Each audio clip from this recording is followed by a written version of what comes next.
말씀은 요한복음 6장 22절부터 26절까지입니다.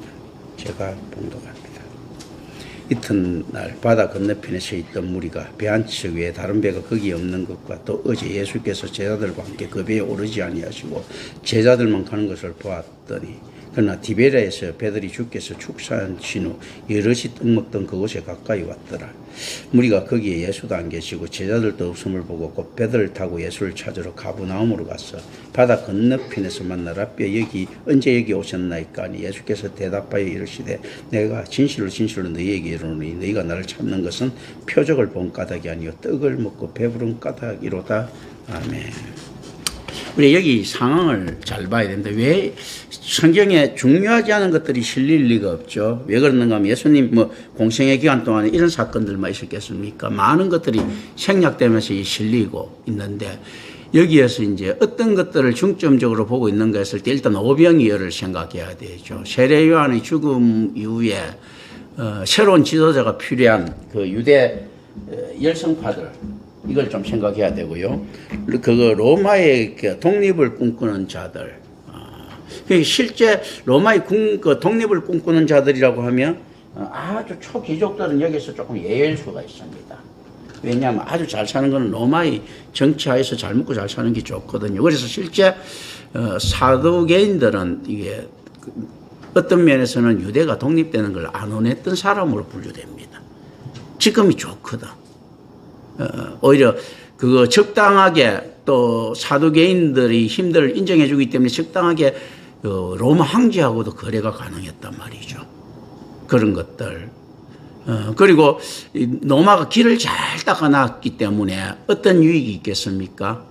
옛날보다 오히려 옛날 그러니까 로마가 유대인들이 독립적인 국가 형태를 가질 때보다 돈을 더 잘 벌었겠어요? 못 벌었겠어요? 성전은 돈을 훨씬 잘 벌었습니다. 왜 그러는가 하면요. 과거에는 유대 사람들이 전쟁에 피폐한 사람들, 그러니까 정말로 가난한 자들 그냥 다다익선으로 있지 않습니까? 모은다 해봤자 그 얼마나 모으겠어요. 그 사람들 헌금을 뜯어먹었지만 로마 체제 안에서 안정되면서 유대인 부자들도 많이 나타나고 했습니다. 그리고 로마는 먼저 도로부터 닦았죠. 그러니까 통행이라든지 소통들이 좋아지는 바람에 그 절기 때만 되면 디아스포라 유대인들 흩어져 있는 그 밖에 다이아스포라 이것들이 이제 와서 와서 유대 성전에 헌금을 다 바칩니다. 그게 이제 그 폐가 어떻게 드러나는가 하면 이렇게 들어가지 돈 바꾸는 자 나타날 정도로. 야, 여기서 경배 드리려고 하면 오히려 헌금을 가져오면 감지덕지해야 되는데 이제 배짱 장사를 하는 거예요. 10,000원을 드리려고 하면 10,000원을 바꾸면 헌금에 바칠 수 있는 돈 9,000원 하고 바꿔주는 거예요. 10%를 띄고 이제 9,000원을 준단 말입니다. 100만 원 같으면 90만 원을 주는 겁니다. 실제 이제 배짱 장사 이게 할 사람들이 많다는 이야기죠. 그리고 거기서 비둘기도 팔고 뭐도 팔고 이렇게 판단 말입니다. 비둘기 파는 것은 돈이 좀 적은 사람들을 위해서 비둘기를 파는데 얼마나 폭리를 취했겠어요. 비둘기로 갖다가 번제를 드리려고 하는 사람들 그죠? 이제 이런 사람들한테 파는 거예요. 앞에 그 정도로 이제 성행에 있을 정도로 이때 문전성치를 이룹니다. 그러니까 사두개인 역사상 이렇게 돈벌이가 잘 되는 때가 있었겠습니까? 이 사두개인들은 이걸 원하지 않아요. 그러나 어쨌든 일부 있지 않습니까? 열성파들은 그걸 원합니다. 그런데 이걸 로마 유대 당국에서는 막지는 못합니다. 왜냐하면 반역자로 그리고 매국노로 몰리기는 싫지 않습니까? 그러면서도 은근슬쩍 견제를 하는 모습들이 세례 요한의 죽음이에요. 유대인 종교 지도자들이 정말로 보호했다고 하면 죽을 수 있겠습니까? 헤롯 같은 간땡이 가지고는 못 죽입니다. 그렇거든요. 그리고 유대인 종교 지도자들이 아무래도 힘이 세지. 본디오 빌라도도 유대인 종교 지도자 눈치를 보는 상이에요. 그런데 헤롯 따위가 대헤롯은 그런데 그 약점을 많이 쥐고 있어가지고 유대인 종교 지도자들보다 위에 있었어요. 이 헤롯 안티파스 아버지는 대헤롯 있지 않습니까? 그거는 위에 있었는데 지금 분봉하로 흩어진 이 3명 헤롯들은 별 볼 일 없습니다. 자기 아비보다 훨씬 못하다.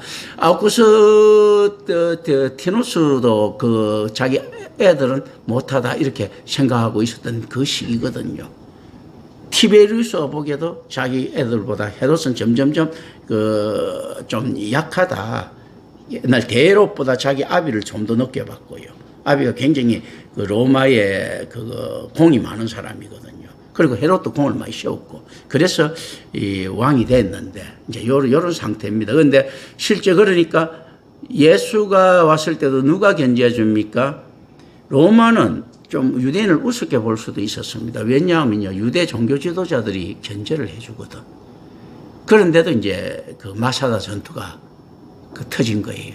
그 마사다 전투가 터질 때까지는 로마가 좀 봐줄 수도 있습니다. 그런데 135년에 발코바에 의해서 또다시 이제 반란이 일어납니다. 그때 이제 완전히 흩어버립니다. 마사다 전투 때도 사실은 있고 난 다음에 유대 성전을 부숴버리죠. 왜냐하면 한번 보십시오. 왜 유대 성전을 부숩니까 했을 때 어떤 부분에서는 이 제사장들이 못 막아줬다 이거지. 이제 예수를 갖다가 이제 나중에 결국은 이 산헤드린에서 죽여주는데요. 조금 위험할 요소가 되면 이거 만약 예를 들어 발코바 같은 사람이 오면 이 산헤드린에서 죽여줘야지. 이제 거래 관계가 애매해진 거예요. 그런 개념들 분명히 들어가 있다. 안 그러면 처음에 포에니 전쟁 때 카르타고도 간대하게 처음에는 용서하고 두 번째 일어났을 때 헛거든요. 이게 로마의 방식이에요. 그런데 처음에 성전을 그렇게 부수면서 사두개인을 멸절시킬 이유는 잘 없었어요. 사두개인 죽이진 않았지만 그때 사두개인들이 지도세도 없이 다 없어졌어요, 사실은. 그런 거거든요. 그러니까 이제 그런 부분. 마사다가 일어났을 때 실제 누가 막아줘야 되는가 했을 때 유대 종교 지도자들이 기득권을 가지고 막아줄 것이라고 이제 기대했을 수가 있습니다. 그렇다면 우리는 이제 여기서 이제 몇 가지 추론이 가능한데 가장 우리가 현실적인 추론을 하나 합니다. 그러면 보통 산헤드린에서 있지 않습니까? 사도개인이 중심이 된 산헤드린에서 왜 마사다 전투는 못 막았을까 했을 때 어떤 생각을 할 수 있겠습니까? 대제사장들이 권한이 약해졌겠습니까? 그렇지 않은 평판이 약해졌겠습니까? 권한은 그대로인데 평판이 아마 약해졌을 거예요. 여기에도 이렇거든요. 가야바 집안은 저주를 받을지어다. 이미 유대는 벌써 앞에서 그전부터 대제사장들 집안에 대한 저주들이 많이 돌아다니고 있었어요. 그래갖고 AD 한 70년쯤 됐을 때 마사다 전투가 일어나는데 이때는 아마 통제하기 유대인한테 불평불만이 극에 달했을 거예요. 왜 그러는가 하면 경제는 잘 돌아가고 군사비 지출도 없어요. 그때 과거에는 이스라엘에서 예를 들어 90% 국방비로 날아갔을 것 아니에요. 맨날 전쟁했으니까. 국방비 지출도 없고 풍요로운데 전부 다 거지가 돼 있어. 뭔가 하면 종교 지도자들한테 다 뺏긴 거죠. 어떻게 뺏긴 하면 실제로 보면 이들은 랍비 힐레르 있지 않습니까? 법칙들을 이용해가지고 뭐를 하는가 하면 고리대금까지도 다 했다고 하는 거거든요. 그러니까 이게 상당히 이제, 그래서 예수님께서 주기도문 할 때요, 우리에게 죄지연자를 사해 준 것 같이 했을 때, 그 실제로 의미적으로 빚지연자를 탕감해주는 내용이에요. 그게 이제 사람을 노예제도, 금지했던 노예제도도 음성적으로 만들고, 사람을 죽게 만들고, 그렇단 말이죠. 그래, 어쨌든 간에 이제 이런 제도들이 쭉 있었기 때문에 과연 이들이 통제력이 있었는가 했을 때는 잘 없었을 것이다. 그리고 보통 이제 이렇게 열심당원이라 했을 때 대제사장 계급들은 아마 드물었을 거예요. 뛰어난 계급들은 맞겠는데 애매한 계급일 가능성이 높습니다. 고려가 혁명을 일으킬 때 누가 지지합니까? 육두품입니까? 육두품 맞죠? 그 사람들은 올라가는데 서자 출신도 한계가 있죠. 똑똑은 한데 한계가 있어요. 그러니까 이 사람들이, 그러니까 한 육두품쯤 되는 요런 형태가 가능성이 가장 높다. 그러니까 이게 뭔가 여기 개혁이 일어나지 않으면 자기 지위가 상승될 가능성이 적은 사람들. 보통 인간들이 보통 그렇습니다. 왜냐하면 로마의 통치안에 종교활동하는데도 지장이 없었고 평온했거든요. 이스라엘 사람들은. 그리고 로마의 종교 지도자들은 부유하게 됐거든요. 그런데 이 격차가 점점점 벌어집니다. 사두개인은 점점점 부유해지고 어중간한, 그러니까 성골 진골들은 점점 강해지고 일반 귀족들은 점점 약해집니다. 그럼 어떻습니까? 귀족혁명이 일어나죠. 그죠? 이제 이런 형태를 우리는 좀 생각해야 됩니다. 왕권이 점점 강해지면 대신들이 들고 일어나죠. 그죠? 그리고 대신들이 강해지면 왕이 어떻든 간에 그걸 전복하려 해도 그건 거의 불가능하게 되는 게 역사입니다. 사실은. 그런데 여기는 어떻는가 하면 이 귀족들의 있지 않습니까? 초귀족들의 세력이 점점 커지는 이런 형태를 가지고 있다. 이제 이 상태에서 이제 예수님을 갖다 이용하려고 한단 말이죠. 이때 이제 우리가 생각을 한번 해봅니다. 오병이에 떡을 뗄 때요. 떡이 더 중요하죠. 그죠? 생명의 떡. 그리고 예수님께서 어디 태어나신 걸로 자꾸 합니까? 나사렛이 아니고 이제 예루살렘입니다. 베들레헴입니다. 이 베들레헴이 뭐냐면 바트라함이고 떡집이라는 뜻이거든요. 다윗도 베들레헴 출신이고, 그러니까 이 떡집이라는 의미가 가지고 있는 게 베들레헴에 이제 유대 광야가 있어가지고 떡집이 많았어요. 그렇지만 가지고 있는 것은 만나의 의미를 가지고 있어요. 그리고 유대인 전체를 먹여 살릴 수 있는 사람이 여기서 난다고 옛날부터 유대인은 믿고 있었고, 다윗이 모형론자로 나타났습니다. 다윗이 그리고 실제 유대를 부강하게 만들고 먹여 살렸어요. 그 당시에. 그리고 난 다음에 예수 그리스도는 이제 인류의 떡집으로서 모형론으로 나타났기 진짜 떡집인데, 유대인들은 다윗과 같은 예수를 원하는 거에 뭔가 하면 유대인만 먹고 살 수 있는 것. 이제 이 개념들이 여기 숨어 있습니다. 그런데 떡이 중요한데, 떡을 뗐을 때 우리가 떡을 떼서 하나씩 나눠줬다 했을 때 우리 잘 아셔야 되는 게 있습니다. 이 착각에서 벗어나야 되는데요. 4만 명이든 5천 명이든요. 5천 명이 됐든 4만 명이 됐든 그들이 먹을 만큼 예수님이 계속 떡 뜯어줬으면 그 하루 종일 뜯어줘도 시간이 부족할 겁니다. 우리 생각하죠. 뜯어줘가 제그 줬다고 생각합니까? 그럴 가능성은 없습니다.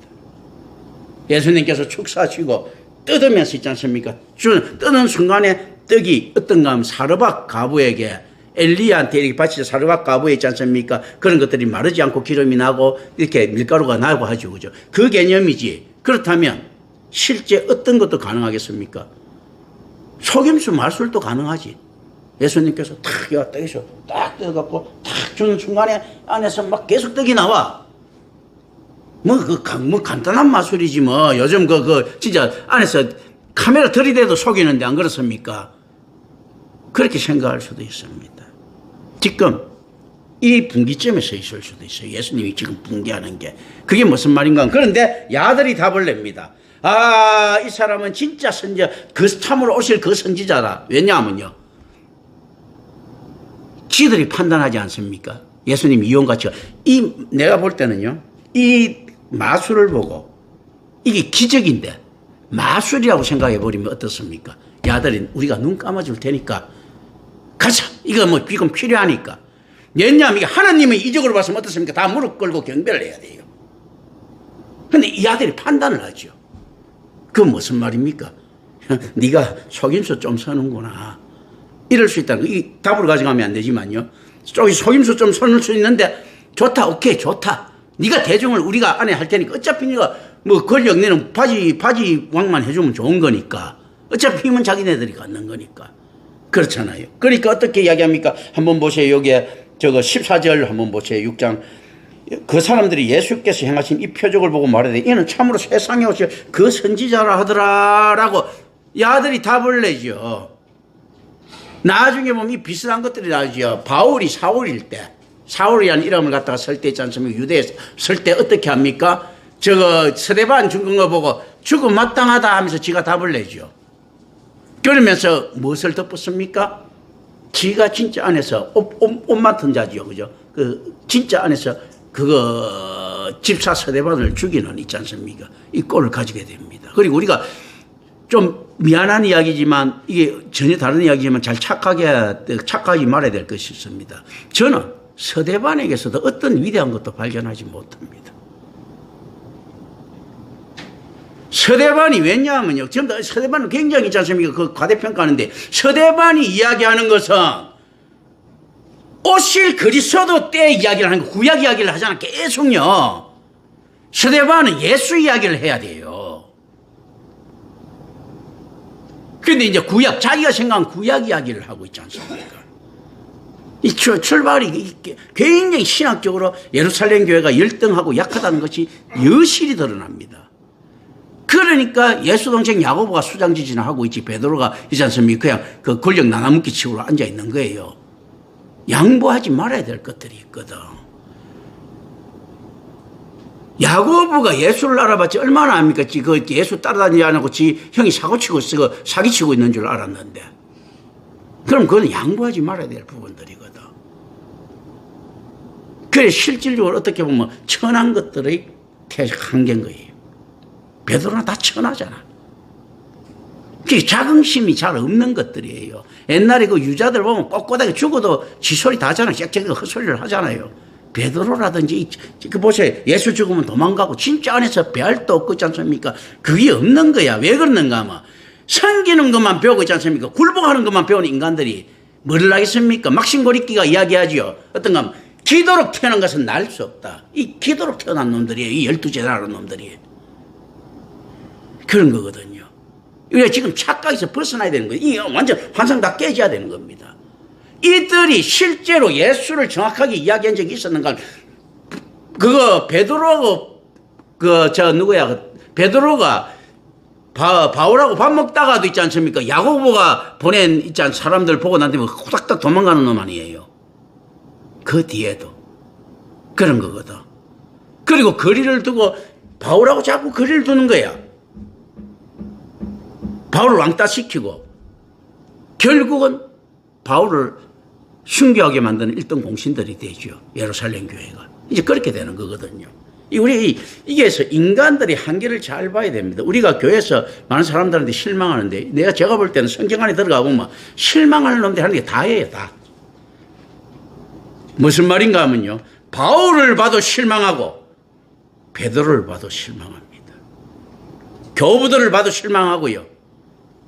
그러니까 로마 교황은 이미 이단이지 않습니까? 교부들도 수없이 많은 교부들은 이단이야. 어거스틴도 정확하지를 못해. 켈빈도 성경에 대해서는 개똥이야. 자기 감정을 가지고 이야기를 하려고 해요. 자기 생각. 이게 맞지 않거든. 하나님께서 어떻게 우리에게 계시는가 훨씬 중요합니다. 성경을 가지고 자기 감동을 받았습니다 보다도요. 성경은 말 그대로 언약의 책이고 명령서잖아요. 이렇게 해라 한다든지 하나님께서 이렇다고 이야기를 하잖아요. 그런데 이게 이제 잘못 해석하면 이렇게 되죠. 나쁜 베드로를 이야기하는데 난 베드로 너무 좋아. 내가 그 감동받았어. 하나님께서 나쁘다고 이야기하는데. 하나님께서 이제부터 좋은 베드로를 이야기하는데 나 베드로 이때 너무 싫어. 이렇게 이야기한단 말이에요. 모르니까 그거 되는 거예요. 이게 잘 하셔야 됩니다. 서대반이 이야기하는 것 중에 있지 않습니까? 뭐가 제대로 맞는 게 있는가? 제가 볼 때는 맞는 게 없어요. 옛날에 했던 그 조상. 그런데 서대반이 무엇을 이야기하려고 하는가 하면 이방인 유대인이잖아.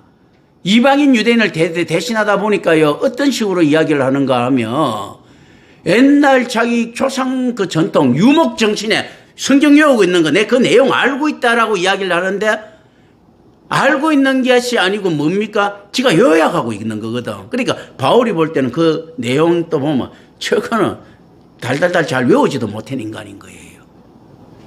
그건 실제로 어떤 이야기를 합니까? 서대반이 그리고 예수님께서 나와가지고 있지 않습니까? 맞이했다고 하지만 그걸 딱 빼고 딱 생각해보면 있지 않습니까? 어떻게 보면 그 쓸데없는 이야기를 하는 것은 무슨 이야기입니까? 냉정하게 따지면요. 나도 유대교라는 이야기잖아요. 그게 살고 싶은 거야. 어떤 부분에서 죽음에 대한 두려움도 없는 것도 사실이고 살고 싶은 것도 사실인 거예요. 양발 지났잖아. 안 그러면 유대교에 대해서 이야기할 필요가 없지. 지금 그리스도교를 이야기해야 되는데. 이거 잘 하셔야 되는 겁니다. 우리가 이제 그 안에 들어가야 돼. 이 굉장히 무서운 일이에요. 신앙 가진다는 게 쉬울 것 같습니까? 정말 어려운 일입니다. 초대교회 사람들, 그 순전한 신앙을 배우실 수 있는, 내가 볼 땐 개떡 같은 신앙이야. 그러니까 7 지사가 필요했지. 워낙에 그 나눠 먹는 것도 보면 불편 갖고 그렇게 했기 때문에.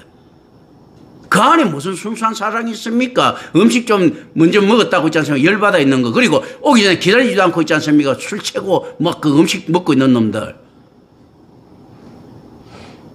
그리고 바울을 질투해갖고 막 하는 그런 인간들.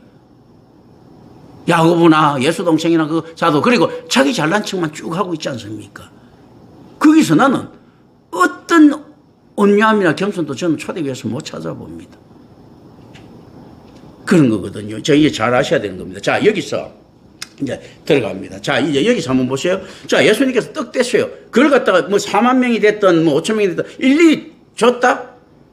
그렇게 되면요, 뒤에 있는 그 한 100번쯤 되면 그 다음 그 사람 그 막 배고파서 미치지. 점심시간에 한 방에 먹었지 않습니까? 한 방에 먹었다는 것은 뭡니까? 그냥 탁 띄고 무슨 통 갖다, 그럼 가면 그 준비된 통이잖아. 준비된 통이잖아요. 그 갑자기 그 많은 사람 먹일 수 있는 통이 어디서 났겠습니까? 냉정하게 대하면 이거 비판해버리면 있지 않습니까? 이거 사기치다. 사람 따라오는 건 다 알아서니까. 이렇게 준비해 놓을 수 있는 거. 연출했다. 이렇게 할 수도 있는 거죠. 실제 제자들은 연출했을 가능성이 높고 예수님께서는 순수하게 했을 가능성이 높죠. 그게 미리 준비 안 했다는 질책 비슷한 게 들어가 있죠. 200데나리로 그거로도 부족하니라. 왜냐하면 지금 준비하기 늦었다는 거죠. 그러면 사실 냉정하게 따지면 그 전에 그 이야기를 갖다가 할 수 있지. 그리 여러분님 이제 와갖고 떡 구할래도요 진짜 힘듭니다. 지금 아까 미리 이야기해놓고 그러면 딱 짜고 만들어 놨어야 되는데 하는, 세팅해 놔야 되는데 하는 이런 것들이 들어가 있을 수 있는 거죠. 그런데 예수님께서는 순수하게 통은 준비한 거 놔두고, 통이 갑자기 생길 리가 없지 않습니까? 그럼 계속 뜯으면서 이렇게 막 그 받아갖고 그 돌립니까? 그 많은 인원을. 그러면 앞에 몇 사람만 먹으면 그 다음부터 시간이 지나버려. 함께 먹었잖아요. 통이 있었다는 이야기예요. 그러니까 어떻습니까? 이 사람들이 볼 때는요, 연출일 가능성이 높지. 그러니까 이 사람 진짜 선지자였더라 하면서 딱 그러면 말만은 이 사람만 그랬겠습니까? 그 5천 명 그 놈들은 다 그렇게 딱 하는 거예요. 아, 요거 각본을, 여기가 아이템 좋은데? 이 명분이 생기는데 뭘 하려고 하면 명분을 들어야 될 거 아니야. 유대인들을 움직이려고 하면요, 선지자가 나타났을 때, 그리고 그거 어떤 거 메시아가 나타났을 때 유대인이 열방이 어떤 이 된다는 있지 않습니까? 전쟁의 명분이 되는 거예요. 딱 좋잖아 지금요. 그러니까 아, 이거 명분 좋은데 아이템 좋은데 했을 수도 있다는 거예요. 답으로 가져가면 안 됩니다. 그런데 이럴 확률이 훨씬 더 높습니다. 예수님께서 열받으시는 거죠. 그러니까 어떤가 하면 어떻게 묻습니까? 저요, 언제 여기에 왔습니까? 라고 이렇게 물었을 때 어떻습니까? 이건 또 무슨 연출입니까? 하는 거지. 만약에 그래 돼봐. 그런데 이제 여러 가지, 근데 해석을 요 한 곳으로만 몰고 하면 안 됩니다. 근데 이 안에서 만약에 그래 되면 어떻습니까? 예수님께 묻습니다. 이제 랍비여, 언제 여기 오셨나이까? 할 때, 아니, 앞에 거기 좀 부족해야 또 다른 연출을 했는 모양이다. 이렇게 생각할 수 있죠. 그런데 우리끼리는 솔직히 이야기합시다. 그게 예수님께서 어떤 거, 표적을 인정 안 한다는 거잖아요. 표적을 보고 예수님께서 니들이 표적을 구하느냐 하면서도 화도 내셨죠. 그런데 여기서는 어떻습니까? 니들이 표적을 본 까닭이 아니고 떡을 먹고 배부른 까닭이다. 무슨 말인가 아마. 세상적으로 해석하기 좋은 떡을 발견한 거야. 생명의 떡이 아니고 있지 않습니까? 그러니까 화를 내실만 했죠. 그러니까 앞에 기적도 짜고 치는 곳에도 예수님께서 갑자기 넣다가 언제 뭐 여기 왔습니까? 같이 왔습니까? 어떻게 왔습니까? 뭐 그때 어떻게 숨어 있었습니까? 연출한 거 그렇잖아. 뭔가 있어 보이려고. 지금 떡만 해도 떡만 가지고 자기들이 분위기를 좀 띄우려고 하는데 그건 조금 부족할 수도 있어. 왜 그런가 하면 통이 너무 많이 준비됐어. 그래 한 번에 먹었어. 한 번에 먹었는데 예수님께서 한번 축 사주고 난 다음에 그냥 떡이 늘어난 거 아니에요. 누가 그걸 믿겠습니까? 계속 뜯어주는 거 봐야지 믿지. 한 번에 딱 해가지고 탁 그거 있지 않습니까? 떡 배달이 무더기로 갔는데 그걸 갖다가 설득시켜 어거지 설득이라고 생각할 거 아니고 5천 명이 다 그렇게 생각하고 있을 것 같으면 그중에 양심 바른 놈이 있을 것 아니야. 저거 진짜 그 예수님 뭐 기적한 거 맞아요? 그 어린애가 물을 때 이제 다들 에이 맞아 하고 하면 이렇게 조용히 해 이렇게 할 수도 있고 한데 어떤 사람은 이렇게 할 수 있죠. 야야야 눈 감고 넘어가. 그 분위기 아니겠습니까? 이게 지금 착각해갖고 오병이 이렇게 있을 때 사람들이 환장하고 이런 있지 않습니까? 이상한 사고를 갖다가 모두들 가지고 있다고. 그러니까 그렇게 봤는데 왜 그러느냐. 실제로 그 기적이 일어났다 하더라도 이 시대는 어떤 시대라고요? 신화 시대예요. 기적이 일어났다 하더라도 진짜 저런 기적 나타나네? 그럼 옛날에 제우스가 했던 기적도 맞겠네 하고 믿는 시대예요. 그런데 애매하게 이 수많은 있지 않습니까? 사람들 놔둬놓고 난 다음에 떡을 갖다 한 번에 제공했단 말이죠. 이걸 누가 기적이라고 믿겠어요? 정상적인 있지 않습니까? 인간 같으면. 어디서 택배온 떡 줬다고 생각하지. 여러분 같으면 믿겠습니까? 한번 축사만 했어요. 그리고 떡 집어였어요. 그리고 전부 다 막 박스 가지고 나와. 누가 그걸 갖다 그거 했던 떡이라고 믿겠습니까? 안 그러면 어떻게 그거 믿겠습니까? 그 같은 시간에 먹을 수 있겠어요. 그러고 나면 다 우리말로 하면 도시락 다 나눠준 거 아니야. 중간중간 써가지고. 예수님이 이래 뜯으면요. 한 100명 정도만 많아도 100명 몇십 명만 뜯어버리면 그냥 점심시간 다 지나가고 밤 되고 다 있을 것 아니에요. 이런 겁니다. 근데 이럴 때 어떤가 하면 예수님께서 한 팡에 있잖아요. 만나도 한 팡에 내리잖아요. 이 자체를 갖다 강구하면서 안 믿는다는 거죠. 그리고 언제 여기 오셨습니까? 묻는 것보다 어떻게 물어야 됩니까? 예수님께서 있지 않습니까? 안에 우리가 이 시공간이 있지 않습니까? 이게 벗어난 예수 그리스도 물 위에 걸어오고 있지 않습니까? 벗어난 예수 그리스도에 대한 정보는 들었을 거예요. 제자들한테 야 어떻게 오나 물 위에 걸어서 왔어요. 들었을 것 아니에요. 안 듣고 이렇게 물었겠어요? 예수님은 야 그럼 예수님이 언제 어떻게 왔대? 뭘 타고 왔대 했을 거 아닙니까? 물 위에 걸어왔어요 했을 거 아닙니까? 야 임마 뻥치지 말고. 그럼 언제 여기 오셨습니까? 물 위에 걸어왔다 하더라도 자기하고 좀 짜가지고 할 수도 있다는 이야기지. 그런데 이건 너무 이런 생각을 주지. 아이 이건 너무 액션이 강합니다. 다른 걸로 합시다. 그냥 물 위에 걸어온 게 아니고 그냥 축지법을 써갖고 옆으로 돌아왔다든지 이렇게 이야기할 수도 있고 등평도서로 가지 말고 그냥 축지법으로 갑시다 하든가 이렇게 이야기할 수도 있지 않습니까? 이제 이놈들은 그 생각을 하고 물 위에 걸어왔다. 이게 지금 떡하고 난 다음에 요 설득력이 조금 약한데 이거 이렇게 이야기할 수도 있는데 그래서 예수님한테 이런 이야기를 할 수 있는 거예요. 여러 가지 가능성. 그러니까 예수님께서 그러니까 이놈들이 어떻게 합니까? 진짜 그 선지자라고 하면 랍비라고 불러야 됩니까? 선지자라고 불러야 됩니까? 안 그러면 진짜 안에서 전쟁을 일으키려고 하면 메시아라고 불러야 됩니까?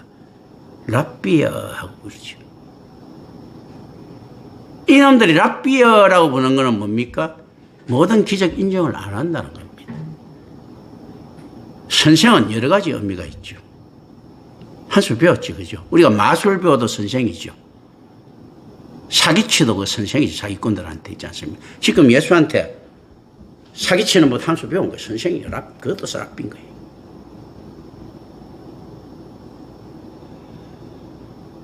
이들에게는 근데 이 랍비라고 부르는 데 대해서 제자들도 사실 굉장히 사실 완전한 믿음을 가지고 지금 있기는 좀 힘들다. 예수 그리스도께서 물이 걸어간 거 받고 떡되는 거 다 봤어요. 그죠? 다 봤는데도 제자들은 그럼 어떤 가능성이 좀 높겠습니까? 그냥 신비한 우리 많이 들었어. 옛날에 우리 달걀 귀신 하더니 진짜 달걀 귀신이 있구나. 하더니 있구나 하는 이 정도일 가능성이 높습니다. 하나님의 능력이 발휘됐다 하더라도 이렇게 왜 그러는가 하면요. 제자들이 이들을 영접하는 방식이요. 예수보다 이들이 더 귀한 거예요. 예수는 그냥 술사에 불과한 거예요. 이때 안에서. 진짜 하나님의 은혜가 임했다 하면 유대인의 특성상이 야훼라면 완전 끔뻑 죽습니다. 야훼라는 말이 거룩해갖고 테트라그램을 만들어냅니다. 아도나이. 우리 주 하는 것도 이제 나중에 아도나이라는 것도 부르기 어려워갖고요. 하셈 합니다. 셈의 하나님이 할 때. 하셈은 그것도 부르기 어려워갖고 할 때, 하고 지나갑니다. 유대인들한테 하나님 말 나오면 야훼 말 나오면, 하고 지나갑니다. 이름이 너무 거룩해갖고. 그런 하나님의 은혜가 나타났는데 이놈들이 이 정도 모션 취하겠습니까? 이런 거 슬픈 일들입니다. 예수님께서 이야기를 합니다. 그래서 이들이 예수님께서 바다 건너편에서 예수님을 비로소 만나게 됩니다. 그들은 랍비 언제 여기 오셨나이까? 라고 예수님께 묻습니다. 그들은 성만찬의 희생과 축복을 전달하고 있는 오병이어의 진정한 가치와 의미를 알지 못했기 때문에 구세주로서 희생제물이 되신 예수를 단지 랍비로 칭합니다. 단지 이들을 생명을 구하러 온 자가 아니고 그냥 어떻게 하면 혁명을 성공시켜는 있지 않습니까? 지금 야들은 착각할 수 있습니다. 계속 따라오니까 이 정도 보여줬다는 것 자체, 이 정도 사기쳤다는 자체가 자기 그 사회에 동조했다고 생각을 할 수 있는 거예요. 그게 나중에 보면 이제 열받는 거죠. 예수님이 가면서 이리저리 헌금은 거두거든요. 그 물론 가룟유다가 빼돌리가 자기들한테 주지 마. 헌금은 거둔단 말입니다. 그런데 지는 거둬놓고 난 다음에 자기 그 사이에 큰 도움이 안 돼요. 그러니까 이제 힘을 합해갖고 예수를 죽이는데 이 사람들은 목적이 달랐겠죠. 예수님 죽이려고 하면 저기 또 어떤 마술 하나 보여줄 건데. 그리고 이렇게 생각할 수 있습니다. 이 중에 누가 하나가 나를 배신한다. 이렇게 했을 때요. 예수님이 은사도 있지만 뭐가 또 있을 수 있습니까? 가룟유다가 흘렸을 수도 있습니다. 무슨 말인가 하면요. 이게 대비해 주세요 하고 가룟유다가 은근슬쩍 예수님 안에서 노마 군인들이 온다고 하는 거 있는데 그럼 누가 했어요? 아니 제가 묻게 모른 척하고 이야기했는데 이렇게 이야기했을 수도 있다는 이야기입니다.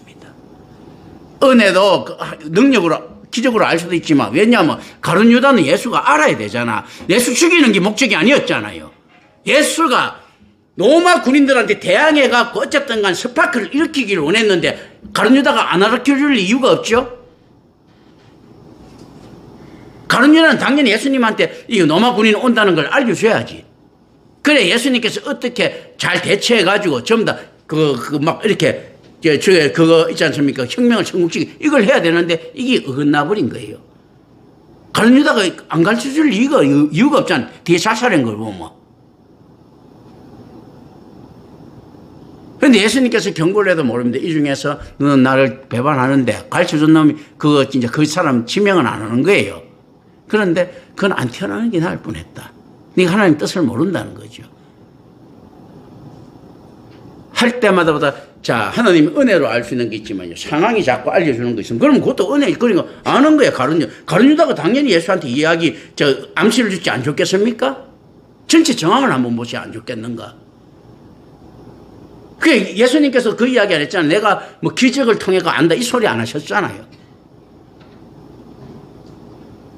당연히 가룟유다는 예수한테 우리 지금 자꾸 이상한 걸로 신비로 가져가면 안 되고 또 신비로운 걸 갖다가 있지 않습니까? 자꾸 세속으로 끌고 오면 안 되는 거예요. 우리 이걸 잘해. 그런데 어리석지 않게 그대로 쫙 가야 됩니다. 랍비로 청하고 있습니다. 그들은 하나님의 때에 대한 지극하신 권위와 자유로움을 또한 몰랐습니다. 그래서 자신들이 이해할 수 있는 시간과 공간에 대한 설명을 요구합니다. 왜 그렇겠습니까? 이걸 해야 지들이 어떻게 작품을 만들어낼 것 아니야. 지금 답 잘라내고 예수님께서 그렇게 물 건너가고 하면 이거 현실성이 없잖아요. 이놈들은 안에서 어떻게 민중들을 선동해야 되는데 그러니까 어떻게 얻는가 이걸 봐갖고 그 경로를 통해가지고 시간과 공간 있지 않습니까? 작품 만들려고 하는 건 있을 수가 있겠죠. 그죠? 이게 좋겠습니다. 저게 좋겠습니다. 이런 것들 있지 않습니까? 이게 예수를 분노케 합니다. 이게 지금 이 안에서 가설이라도 상관이 없습니다. 뭐냐면요. 하나님의 것을 언제든지 세상은 자기 것으로 만몬으로 해석합니다. 지금 오늘 교회를 그렇게 만들죠. 하나님의 은혜를 구하세요 하면 아멘 로또. 하나님의 은혜를 구했어야 하면 아멘 저거 뭡니까? 내 그쪽에서 입찰 완료 이런 거. 왜냐하면 우리가 복음을 전파합니다. 받아들일 때 어떻게 됩니까? 하나님의 것으로 받아들이는 게 아니고 지 걸로 받아들이는 거예요.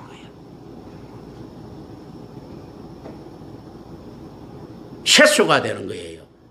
그러니까 올바른 교회에서도요. 들어가는 순간에 수없이 많은 이리들이요. 아멘 하면서 어떻게 됩니까? 지들의 양을 보살펴야 될 양이 아니고 먹어야 될 양들을 이야기하는 거예요.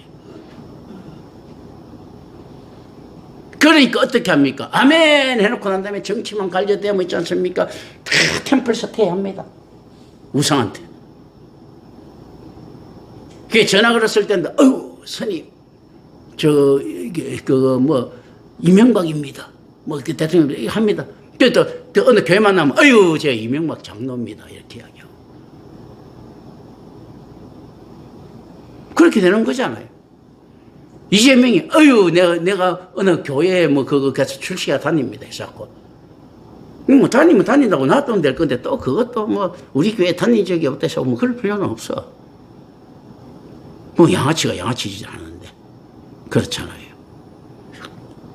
그것만 되면 이렇게 합니다. 이게 뭡니까? 오늘 이게 똑같지 않습니까? 어떤 경건한 복음이 있잖아요. 올바르게 선포되더라도 어떻습니까? 받아들이는 자들은 어떻게 됩니까? 만몬으로 막 듭니다. 예수님께서 하시는 그 놀라운 오병이의 이적과 무리에 걸어다니는 이적들을 어떻게 봅니까? 쇼로 만듭니다. 어떤 쇼요? 야, 이거 뭐 제대로 된 이게 기획이다. 근데 오병이어까지는 앞에서 뭐 어쨌든 벌어진 거니까 어쩔 수 없고, 야, 이거는 좀 무리에 걸어다니는 거는 조금 더 보완할 필요가 있다. 뭐 이렇게 생각할 수도 있고요. 오병이어도 야, 이 조금 뭐 생각은 좋은데 좀 너무 보였다. 안에서 너무 박수를 주면 누가 의심 안 하겠느냐. 이렇게 생각했을 수도 있어요. 그래서 막 야들이 몸을 막 가려줬을 수도 있어. 떡 막 넣을 때. 안 그러면 어떻게 그 많은 사람들한테 있지 않습니까? 떡을 그렇게 나눠줍니까? 그냥 안에서 손에 들고 있지 않습니까? 막 이렇게 흙 묻은 거 갖다 줍니까? 그거 아니잖아.